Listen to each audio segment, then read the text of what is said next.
Mike, for those of us that have watched Hard Knocks on HBO, which covers the NFL and team, and you kind of see behind the scenes of what it's like, you often see that scene where somebody is being cut or let go. And I'm wondering, do you have those situations where you bring somebody into the office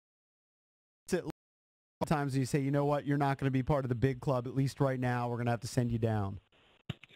Yeah, some of them are.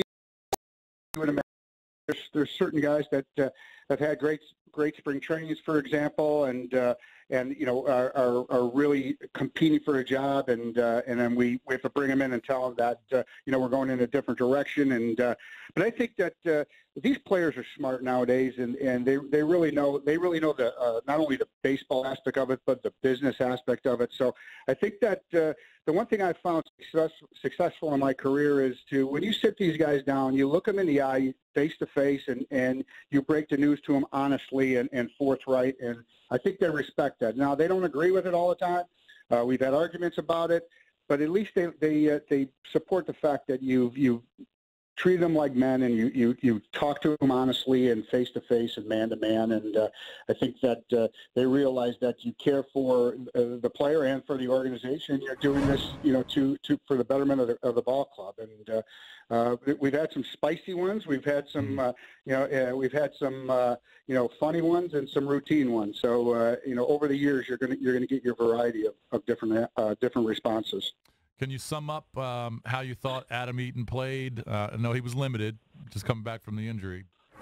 Yeah, I think he's ready to go. He swung the bat extremely well. He took his time, the running portion of it, but he was swinging. He was on the backfield. He got a lot of at-bats on the backfields with our minor league guys. Ran the bases cautiously at the beginning. And I think he had to get over the hump of, internally in his mind, kind of putting the injury behind him. And I think that's really the last stage of his rehabilitation, is when you instinctually, make a power move or a break or an angle or a cut, and you don't think about it. And then after you say, well, I think I'm ready to go. And I think he passed that test, made some nice plays in the outfield and left field. And don't forget, it's the first time he's ever played left field, and made some really nice plays out there, getting the hang of it there, and moving very, very well. But swing the bat really well throughout the spring, and we're looking forward to his infusion of energy and grittiness at the top of the order to really work at bats and to be an offensive presence there for us. Mm-hmm.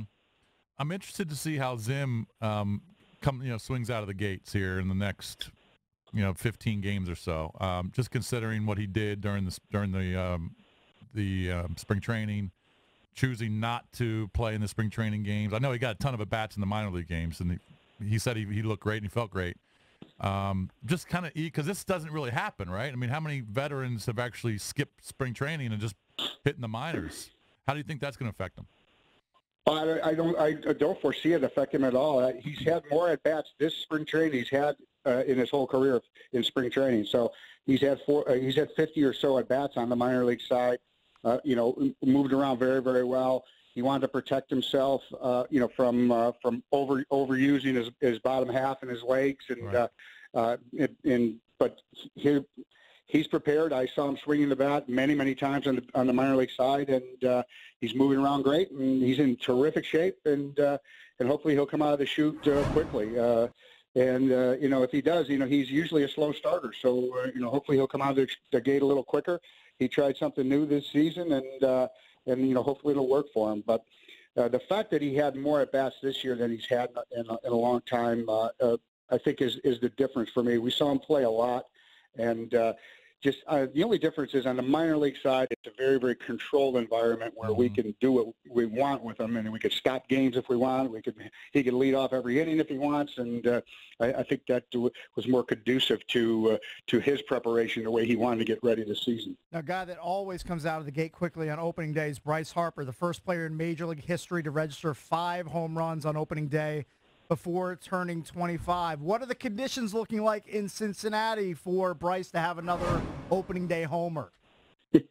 Well, I think we're going to have opening day someday in Cincinnati. The weather, the worst part of my job is trying to be a weatherman. So they build in an extra day off on Friday just in case you get banged on Thursday. But hey, we're looking forward to 3 good games in Cincinnati, starting the season off on a positive note. And Harp, when the bright lights go on, he's usually at his best. So I feel good about that part of it. What can you tell me about the Reds? The Reds are, a rebuilding ball club. They've got themselves some good electric arms. Those young kids. Homer Bailey's going to open up the season as their opening day starter. He's a proven veteran. When he's healthy, he's good. They got Votto and Duvall and that group of guys, and of course Hamilton at the top of the order. So they're a team that's been rebuilding for a couple of years. They've got some exciting players, and hey, we're going to take them just like we take every other team. We want to win that day and that game, and the bell rings tomorrow, and we're going to be ready to rock and roll right off the get-go this season.